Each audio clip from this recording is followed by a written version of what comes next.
Commander Vextal moved slowly through the dimly lit corridor of the Zenthari science vessel Celestial Seeker. His once bright blue scales had lost their shine, now dull and flaking from lack of proper nutrition. The ship's emergency lighting cast long shadows as he made his way to the central chamber where the remaining crew waited. 3 cycles. It had been 3 full cycles since their engines failed and left them drifting in this empty region of space. 3 cycles of sending desperate signals into the void. 3 cycles of silence. Vextal paused at the entrance to the central chamber. Inside, 12 Zenthari sat or lay on the floor. Just 12 survivors from the original crew of 30. The others had either died in the initial explosion or succumbed to injuries in the days that followed. They had gathered here to conserve the last reserves of heat and oxygen as the ship's systems shut down one by one. "Commander," said Science Officer Nixara, her voice weak. "How much longer?" Vextal didn't need to check the life support readings again. He knew the numbers by heart. 20 hours, perhaps less. No one spoke. They had already said their goodbyes, recorded their final messages, and made peace with their fate. The Zenthari were a proud species, and these were some of their finest scientific minds. They would face death with dignity. Vextal settled next to the ship's Dr. Krell, who was tending to a young technician with a fever. "How is she?" "Stable for now," Krell replied. "The medicine is gone. All I can do is make her comfortable." The commander nodded and closed his inner eyelids briefly in a gesture of respect. They had known from the beginning that rescue was unlikely.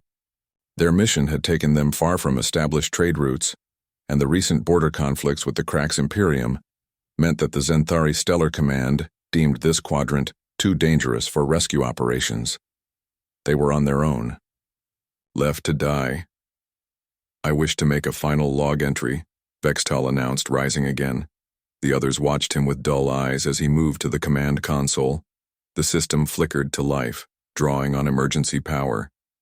Vextal straightened his posture, determined that his final words would reflect the honor of his position. Final log of Commander Vextal, Zenthari Science Vessel Celestial Seeker. Cycle 457, Standard Galactic Calendar. Our situation remains critical. Life support will fail within the next 20 hours. No response has been received to our distress signals. The crew has performed admirably under these circumstances, upholding the highest traditions of the Zenthari scientific fleet. He paused, his 4-fingered hand hovering over the console. Was there anything else to say? Any final wisdom to impart to whoever might find this vessel, perhaps years from now? "I believe our mission was sabotaged," he continued, lowering his voice. "The damage to our engines was too precise, too calculated to be an accident. I do not know who would want to silence our research, but I suspect it relates to the artifacts we discovered. The truth must—" A sudden crackle from the communication system interrupted him. Vextal froze, his sensitive hearing ridges detecting something that hadn't been heard in days. A voice. "Zenthari vessel, this is Captain Alan Miller of the Earth Alliance ship, Dauntless. We've received your distress signal. Hold tight. We're coming to get you." The central chamber erupted in confusion. Crew members who had been lying motionless moments before struggled to their feet. Nixara rushed to the communication console, pushing past Vextal. "This is Science Officer Nixara of the Celestial Seeker. We read you, Earth vessel. Our situation is critical." "Understood, Celestial Seeker. We're tracking your position now. ETA is 45 minutes. Can you hold out that long?" Vextal stepped forward. "This is Commander Vextal. Yes, Captain Miller. We can hold out. We did not expect rescue." There was a pause before the human replied. "Never leave anyone behind. That's our way. Prepare your crew for emergency evacuation. Our sensors show your hull integrity is compromised in several sections." "Humans," whispered Krell, standing at Vextal's side. "All the way out here?" Vextal shared his surprise. Humans were newcomers to interstellar travel, having achieved faster-than-light capabilities just under a century ago. According to Galactic Accords, they were supposed to be confined to their local sector, still under probationary status in the eyes of the Galactic Council. Yet here they were, responding to a distress call that the Xanthari's own government had ignored. "Scan for the approaching vessel," Vextel ordered, and a young officer hurried to obey. "Confirmed, Commander," the officer reported moments later. "Earth Alliance signatures detected. They're approaching at high speed." For the first time in days, Vextel felt something other than resignation. It was a dangerous feeling. It was hope. "Prepare the crew for evacuation," he ordered. "Gather all research data. Essential equipment only." As the crew moved with renewed energy, Vextal pulled Nixara aside. "The artifacts?" "Secured in my personal locker," she confirmed. "The humans won't know what they are." "Good. Until we know why someone tried to kill us, we must be careful with whom we share our discoveries." 42 minutes later, the Celestial Seeker shuddered as the Earth ship established a docking connection. Vextal stood at the airlock, his ceremonial cloak, now wrinkled and stained, draped over his shoulders. As the oldest surviving officer, tradition demanded he be the first to greet their rescuers. The airlock cycled open, and Vextal found himself face to face with a human. The alien was shorter than him, with pale skin and dark hair cut short. Unlike the Xanthari, humans had only 2 eyes, and this one's were a bright blue, almost matching the color Vextal's scales had once been. "Commander Vextal?" the human asked, extending a hand in what Vextal recognized from briefings as a greeting gesture. "Captain Alan Miller, let's get your people to safety." Vextal pressed his palm against the human's in the customary response. "Captain Miller, the Xanthari science fleet is in your debt." Miller smiled, revealing blunt teeth. "Save the formalities for later. Your ship's core is showing signs of instability. We need to move fast." Over the next 20 minutes, the human crew efficiently evacuated the surviving Xanthari. Vextal watched with growing respect as the humans worked tirelessly, carrying those too weak to walk and treating the injured with unexpected knowledge of Xanthari physiology. As Vextal, the last to leave, stepped onto the human vessel, he turned for a final look at the Celestial Seeker. The ship had been his home for 15 years. Now it would become his tomb if not for these unexpected saviors. "We can talk when everyone's settled," Miller said, leading Vextal toward what appeared to be a medical facility. "But I have to ask, what were you doing out here so far from Xanthari space?" Vextal hesitated. The human had saved their lives, but the commander's suspicions about sabotage made him cautious. Still, they owed these humans the truth, or at least part of it. "We were on a scientific mission," he said carefully, "studying spatial anomalies. We found unexpected things." Miller's eyes narrowed slightly. "Unexpected enough that someone might want to stop you from returning home?" Vextal stiffened. The human was surprisingly perceptive. "Perhaps. But that is a discussion for another time, when my crew is safe." Miller nodded. "Fair enough. Welcome. Aboard the Dauntless, Commander. You're safe now." As the medical team began treating the Xanthari crew, Vextal watched the humans work, left to die in the silent emptiness of space by their own people, only to be rescued by a species many Xanthari considered primitive and unpredictable. The universe, it seemed, had a strange sense of humor. And perhaps, Vextal thought as he clutched the small container of artifacts hidden in his cloak, it also had a sense of justice. Catherine Reeves wiped sweat from her forehead as she crawled through the narrow maintenance tunnel of the Xanthari vessel. The ship's design was unlike anything she had seen in her 15 years as chief engineer for the Earth Alliance. Biological components merged with crystal technology in ways that human engineers had only theorized about. "How's it going in there, Chief?" Captain Miller's voice came through her earpiece. Catherine paused to examine a junction where several crystal-like tubes connected to what appeared to be a living membrane. "Fascinating, Captain. Their technology is, well, it's beautiful. But I'm not here to admire it." She continued moving through the tunnel, careful not to disturb anything unnecessarily. The Celestial Seeker was still on emergency power, its systems barely functioning. Her job was to assess whether the ship could be salvaged, or if they needed to retrieve any essential equipment before it failed completely. 20 minutes later, Catherine emerged from the access hatch back onto the Dauntless, her uniform stained, with blue-green fluid that served as coolant in the alien vessel. Captain Miller and First Officer Ryan Weber waited for her report. "Well?" Miller asked, his weathered face creased with concern. Catherine shook her head. "The damage is extensive, Captain. Their life support would have failed in hours just as they estimated." She pulled out her datapad and displayed a schematic of the Zenthari engine system. "But here's what's interesting. This wasn't a random failure." Weber leaned closer. "Explain." "The damage pattern is too precise," Catherine said, highlighting several points on the display. "Key junctions were targeted, components melted in a way that suggests directed energy. Someone knew exactly where to hit them to ensure they'd be stranded." Miller's expression darkened. "Sabotage?" "Without a doubt," Catherine confirmed. "And whoever did it knew Zenthari ship design intimately." The captain exchanged a glance with Weber before turning back to Catherine. "How long would repairs take?" "With the right parts? Weeks. Without them? Impossible.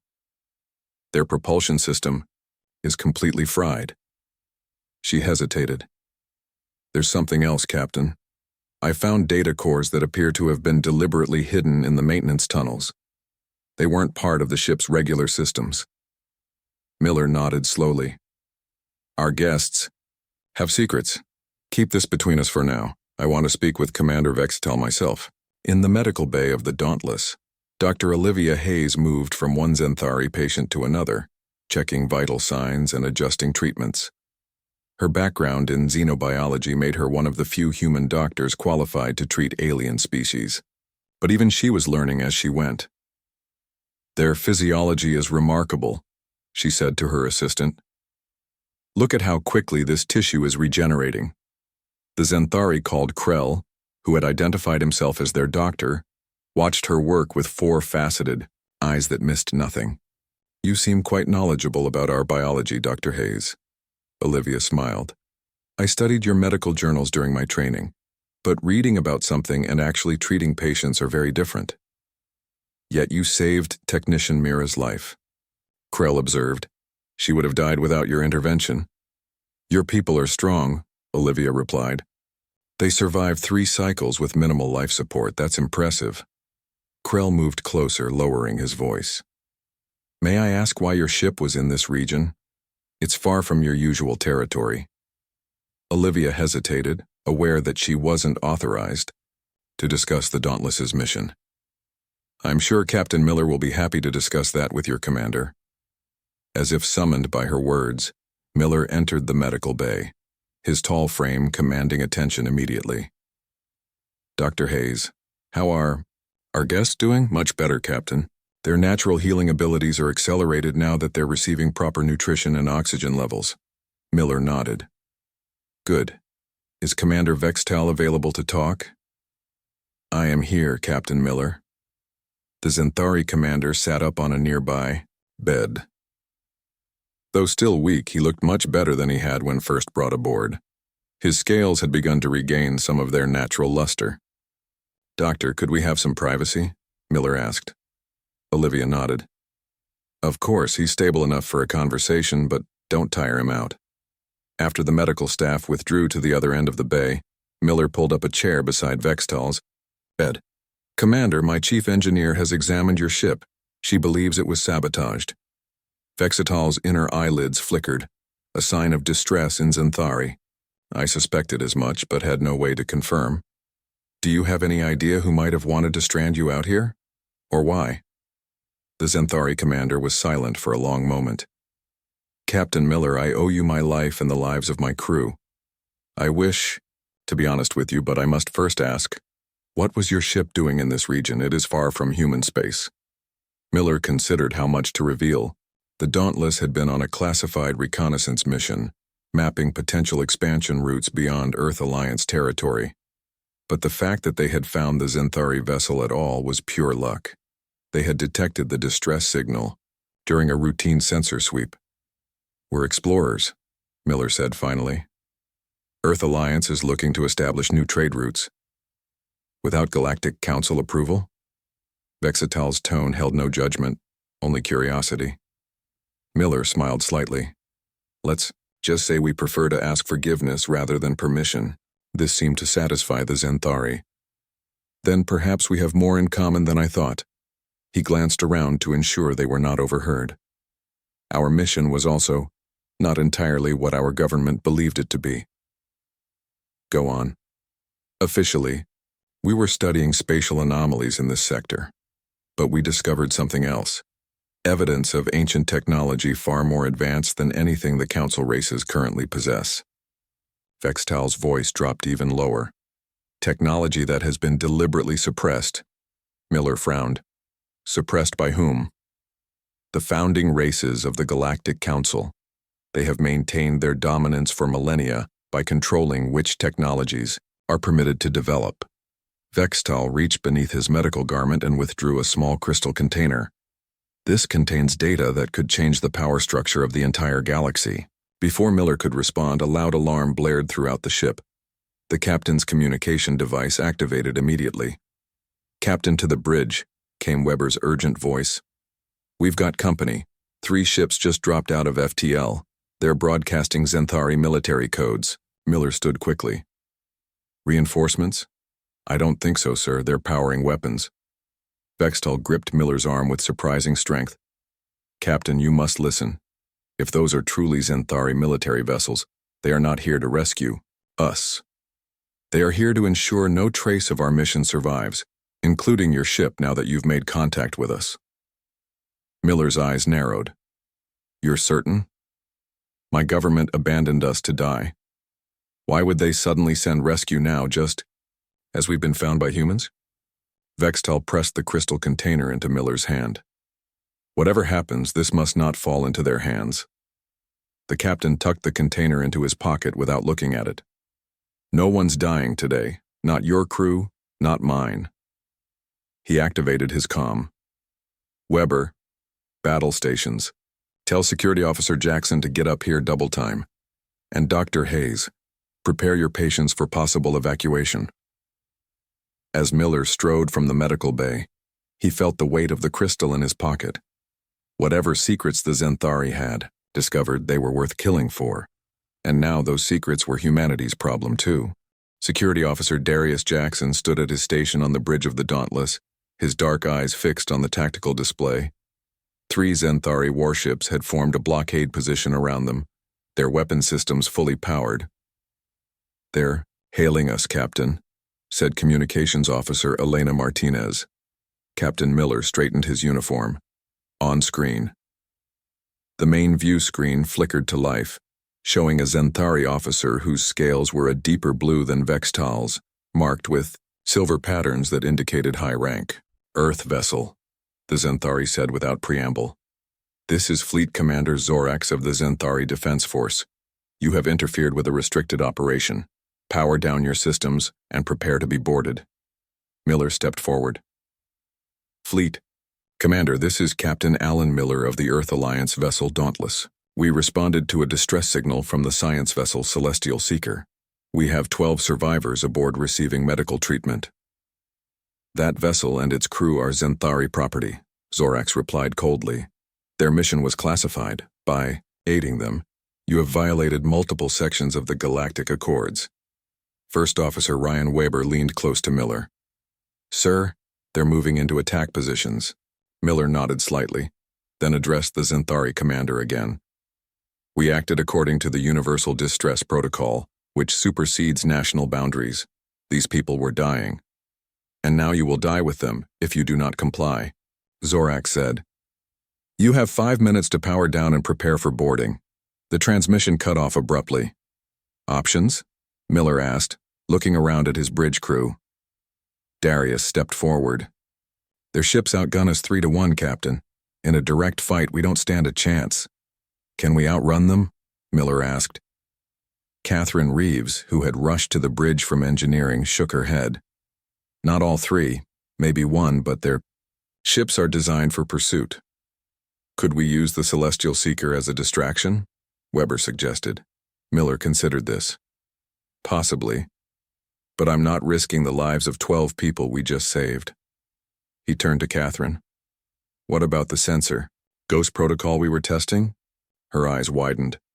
It's experimental, sir. We've only used it in simulations. Theory into practice, Chief. Make it happen. Miller activated the ship-wide comm. All hands, battle stations. This is not a drill. In the medical bay, Dr. Hayes worked quickly to secure her patients. We need to move everyone to the inner chambers, she told her team. If they start shooting, the outer hull could be compromised. Commander Vextal struggled to sit up. Dr. Hayes, let me speak to my government. Perhaps I can reason with them. Olivia gently pushed him back. Captain Miller is handling the situation. Your job is to stay alive after everything we've done to save you. Krell, the Zenthari doctor, moved between beds helping the human medical team. Zorax is not known for his reason, he said quietly. He is a military hardliner, loyal to the Council above all else. The Council? Olivia asked, helping a weak Zenthari female onto a transport gurney. The Galactic Council, Krell explained. The political body that governs interstellar relations. Your species has limited interaction with them. For good reason, it seems, Olivia muttered.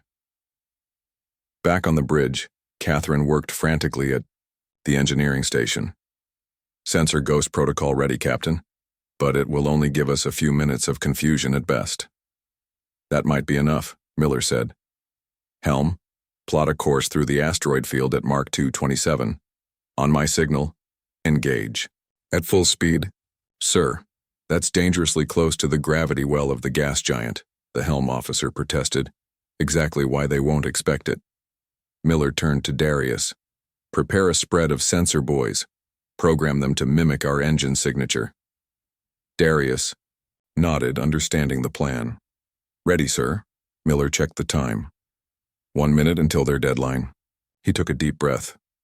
Now, people, execute. The Dauntless surged forward suddenly, its engines pushing to maximum thrust.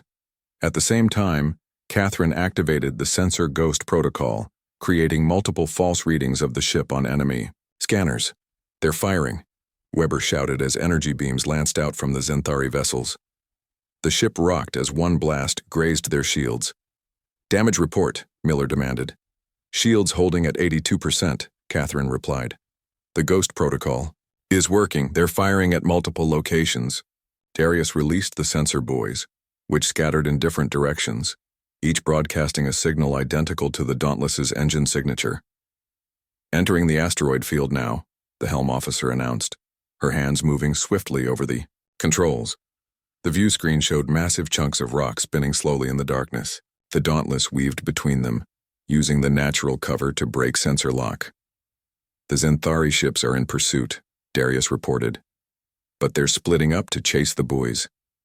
Miller allowed himself a small smile. Good. Maintain course toward the gas giant. We'll use its radiation belt to mask our signature while we plot a jump out of the system. In the medical bay, the wounded Zenthari felt the ship's sharp maneuvers. Science Officer Nixara approached Dr. Hayes. Your captain seems to be executing an escape rather than surrendering, she observed.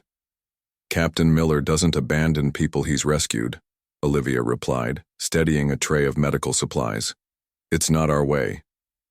Nixara's four-faceted eyes blinked, in what might have been surprise. Even when facing superior forces? Even for aliens? Especially then, Olivia said firmly. That's humanity for you. The ship lurched again as another blast hit the shields. One of the warships has seen through our deception, Darius reported on the bridge. They're on our tail and closing. Miller gripped the arms of his command chair. Distance to the radiation belt? 30 seconds, sir, the helm officer replied. Divert power from non-essential systems to the engines, Miller ordered, and prepare to release the emergency plasma vents on my mark.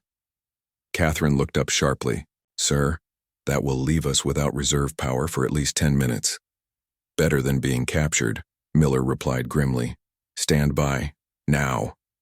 The Dauntless released a massive cloud of superheated plasma from its engine vents just as it entered the radiation belt of the gas giant. The pursuing Zenthari warship plunged into the plasma cloud, its sensors momentarily blinded. "We've lost them," Weber exclaimed, checking the tactical display. "The radiation belt is masking our position, and the plasma cloud disrupted their tracking systems." Miller didn't relax yet. "Maintain course through the belt. Once we reach the far side, plot a jump to the nearest Earth Alliance outpost." "That would be Outpost 7, sir," Elena said. 7 hours at maximum FTL. "Make it so," Miller confirmed. "And someone get down to medical and check on our guests. I want to make sure they're all right after that roller coaster ride." Darius volunteered, leaving his station to a junior officer. As the security chief made his way through the ship's corridors, he couldn't shake a feeling of unease. The Zenthari government had left their own people to die, then tried to kill them, and now the humans too, when they were rescued. Whatever Commander Vextal had discovered, it was significant enough to kill for, and now Earth was involved. When Darius entered the medical bay, he found Dr. Hayes and her team stabilizing patients who had been jostled during the escape. Commander Vextal sat on the edge of his bed looking remarkably composed despite the situation. "Officer Jackson," Vextal greeted him. "Your captain is quite skilled." "He's gotten us out of tight spots before," Darius replied cautiously. Vextal's inner eyelids flickered. "But perhaps not with the Zenthari military in pursuit. This situation is unprecedented." "Why are your people so determined to silence you?" Darius asked bluntly. The Zenthari commander glanced around at his crew before answering. "Because what we discovered threatens the foundation of galactic politics. And now, by helping us, your people are involved too." "Involved in what exactly?" "A truth that has been hidden for 20,000 years," Vextal said softly. "One that will change everything, especially for species like yours." Commander Jack Wilson had not expected to find himself at remote Earth Alliance Outpost 7 examining alien artifacts. Yet here he was. The military intelligence officer leaned forward, studying the crystal container that Captain Miller had placed on the conference room table. "And you're certain this information is authentic?" Wilson asked, looking at Vextal. The Zenthari commander, now recovered enough to attend the meeting, nodded. "My team verified the data multiple times. What you see there is genuine." 7 hours after their escape from the Zenthari warships, the Dauntless had reached Outpost 7, a small research station orbiting a distant moon. Commander Wilson had arrived shortly after, sent by Earth Alliance intelligence to assess the situation. Captain Miller activated the device. A holographic display appeared above the table, showing complex schematics for what appeared to be an advanced propulsion system. "This is just one piece," Vextal explained. "We discovered dozens of similar artifacts at an abandoned site. The technology is far beyond anything currently in use even by the eldest council races." Catherine Reeves studied the schematics with growing excitement. "This drive system would be at least 3 times more efficient than our current FTL technology. The power requirements alone are revolutionary." Wilson's expression remained guarded. "And you believe the Galactic Council has been suppressing this technology?" "Not just this," Vextal said. "All advanced technology. The 3 founding races, the Altorans, Viridians, and Mox Collective, have maintained their dominance for over 20,000 years by ensuring no other species advances too quickly." Darius Jackson, who had been observing quietly, finally spoke. "Why didn't your government want this information made public? Surely it would benefit your people." Vextal's scales shifted color slightly, a sign of discomfort. "The Zenthari joined the Council 5 centuries ago. We've enjoyed the privileges that come with membership. My mission was inconvenient for those who prefer the status quo." "So they left you to die," Miller said flatly. "And when that failed, they tried to eliminate all evidence," Vextal confirmed, "including your ship and crew." Wilson rubbed his chin thoughtfully. "The implications are enormous. If what you're saying is true, the Council has been running what amounts to a technological apartheid system for millennia." "That is an accurate assessment," Vextal agreed. The room fell silent as the humans processed this information. Finally, Dr. Hayes, who had joined them after settling her patients in the outpost's medical facility, asked the question on everyone's mind. What do we do with this information? Wilson sighed heavily. The Earth Alliance isn't ready for open conflict with the Galactic Council. If we publicly accuse them of this conspiracy, we'll be dismissed as primitive troublemakers, or worse. So, we do nothing? Catherine asked incredulously. Let them continue to hold back progress? I didn't say that, Wilson replied with a slight smile. I said we can't go public, but there are other options. Miller leaned forward. What are you suggesting, Commander? The Zenthari aren't the only species chafing under Council restrictions, Wilson explained. Earth intelligence has monitored communications suggesting discontent among at least a dozen mid-tier civilizations. Vextal's inner eyelids flickered with interest. You propose an alliance? Not an official one. That would violate too many treaties, but an understanding perhaps. A sharing of information and resources outside official channels. Dr. Hayes nodded slowly.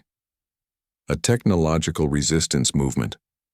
Exactly, Wilson confirmed. We start small, medical technologies, agricultural, improvements, things that could be explained as natural development. Darius, ever practical, raised a concern. The Council will suspect cooperation if multiple species begin advancing simultaneously. Not if we're careful, Catherine countered. We implement changes gradually, starting with technologies that are next in the natural development cycle for each species. Miller turned to Vextal. Would other Zenthari support this approach? Those who aren't loyal to the Council? There are many who question our subservience, Vextal said. Scientists primarily, but also some in the military who resent Council restrictions on our defensive capabilities. And other species, Wilson asked. The Fraxians have long resented Council interference, Vextal suggested, as have the Nor, Collective and the Taigani Republic. All have skilled scientists who would understand the value of what we offer. Miller stood and paced the room. This would require unprecedented cooperation between species that have historically been competitors or even enemies. Yes, Vextal agreed. The Council maintains power through isolation, keeping species suspicious of one another. Your human approach of extending help even to supposed competitors is revolutionary in its own way. Wilson opened a secure data terminal. I need to contact Earth Alliance Command. This decision goes beyond our authority, but I'll recommend proceeding with caution. As Wilson stepped out to make his call, Miller turned to the others. Whether Command approves or not, we're already involved. The Zenthari military knows we have Vextal and his crew. They know we have the artifacts. We could still turn them over? Darius suggested, playing devil's advocate. Avoid the conflict entirely. The room fell silent again. All eyes turned to Miller, whose weathered face hardened with resolve. No, he said firmly.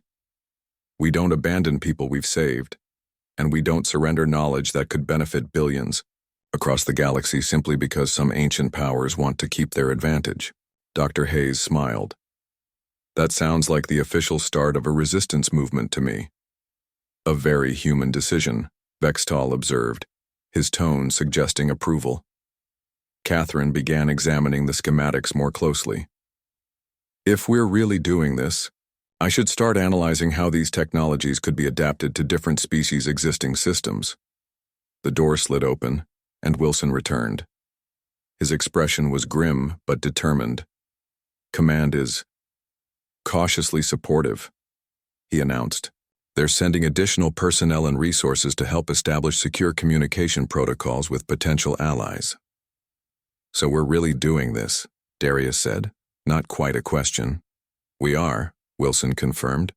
Command is calling it Operation Dawn. Appropriate, Vextal commented. A new day for many species long kept in the dark. Miller looked around at this unlikely group. Humans and Zenthari, scientists and soldiers, now united in a cause larger than any of them had anticipated. When the Dauntless first detected a faint distress signal, We should begin by establishing contact with trustworthy members of the species Vextall mentioned, Miller suggested. Carefully, through existing trade channels or scientific exchanges. I can provide names, Vextall offered. Scientists who have expressed frustration with council restrictions in the past. Good, Wilson said. And we'll need to create a system for sharing information that can't be traced back to Earth or to your crew. As they continued planning, Miller stepped aside with Dr. Hayes. How are the other Zenthari crew members doing? Recovering well, she replied. Most are scientists like Vextall. They seem eager to continue their work, now that they know they're, not alone. Miller nodded thoughtfully. They came very close to dying alone in space. Instead, they've sparked what might become the most significant change in galactic politics in 20,000 years. All because you decided to answer a distress call from an unknown ship, Olivia said with a smile. It's what humans do, Miller replied simply. We help. Across the room, Vextall watched the humans discussing, planning, working together with an energy and purpose that was rare among older species. The Zenthari commander felt something he hadn't experienced in a very long time. Hope for a future not controlled by the ancient powers that had kept so many in subservience for so long. The revolution would begin quietly, with whispered conversations and shared knowledge. But it had begun, and humanity, the newcomers to galactic society, had struck the first spark. 5 years had passed since the rescue of the Celestial Seeker. Elena Martinez stood at the observation window of Harmony Station, watching as ships from 27 different species docked in the massive hangar bay. Once a junior communications officer aboard the Dauntless, she now served as the human liaison to the Alliance's central coordination hub, hidden within an asteroid field in neutral space. Quite a change from when this was just a mining facility, said a familiar voice. Behind her, Elena turned to see Admiral Alan Miller, his hair now streaked with gray but his eyes still sharp and determined. Though he had been promoted years ago, she still thought of him as the captain who had answered a desperate distress call and changed the course of galactic history. Hard to believe it's only been 5 years, she replied. Sometimes it feels like decades. Miller joined her at the window. Any word from our Fraxian contacts? Their delegation arrived an hour ago, Elena confirmed. Dr. Reeves is already working with their engineers on implementing the medical regeneration technology. The station hummed with activity, as scientists and engineers from previously hostile species worked side by side. In one lab below the observation deck, Zenthari and Fraxian researchers, species that had fought 3 border wars in the last century, collaborated on a project to extend food production capabilities that would benefit both their worlds. The Bay Council is getting suspicious, Miller said quietly. Their observers have noted the coincidental technological advancements across multiple worlds. Elena nodded. Our intelligence suggests the Alturan delegate has proposed increased restrictions on interspecies cooperation. Then we're running out of time, Miller replied, his face grim. Vextall approached them, now wearing the insignia of the Alliance rather than his former Zenthari rank. The past 5 years had changed him too. His blue scales had deepened in color, marked now with silver patterns that reflected his status among his people. Admiral Elena, he greeted them. I've received word from our operative in the Council. The rumors are true. The Council has scheduled an emergency session to discuss what they're calling unauthorized technological proliferation. Miller sighed. So they know. They suspect, but they have no proof of coordination, Vextall clarified. However, they are proposing to establish monitoring stations in the territories of all member species. Spies, in other words, Elena said. Precisely. Miller turned to look out at the gathered ships again. We always knew this day would come.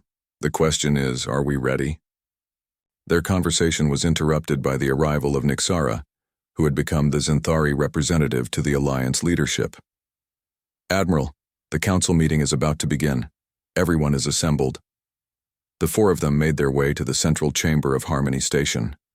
Inside, representatives from all 27 species of the Shadow Alliance sat around a large circular table.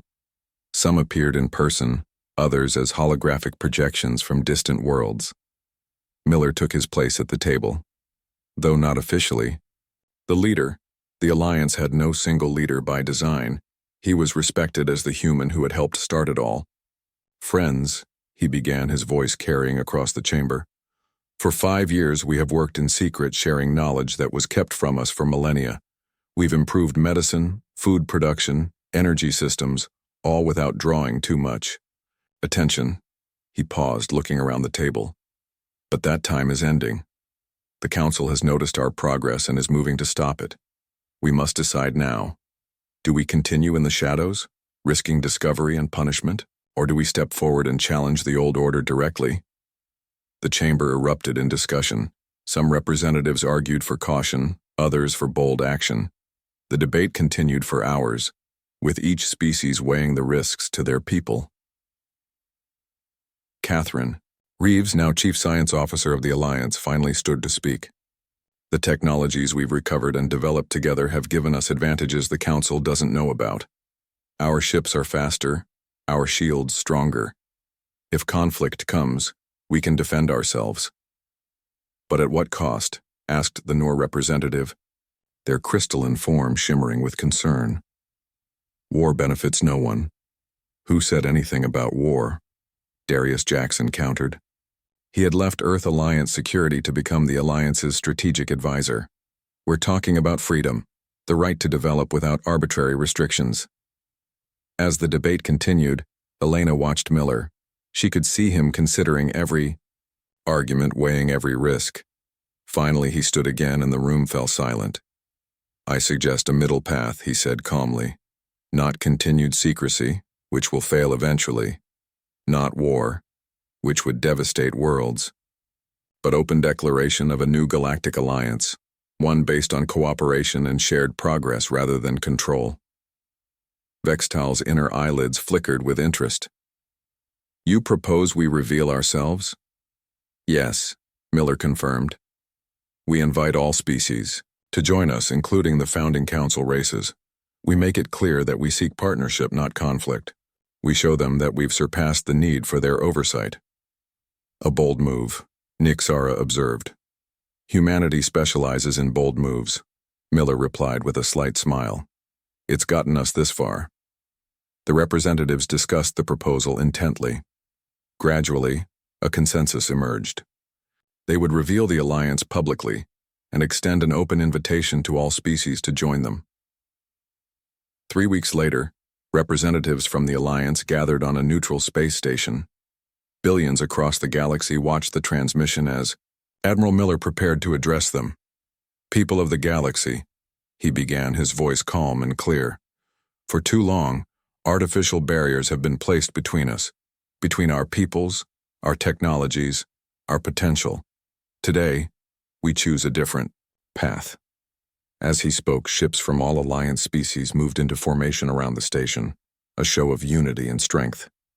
"We extend an invitation to all species, including the founding council races, to join us in this new era," Miller continued.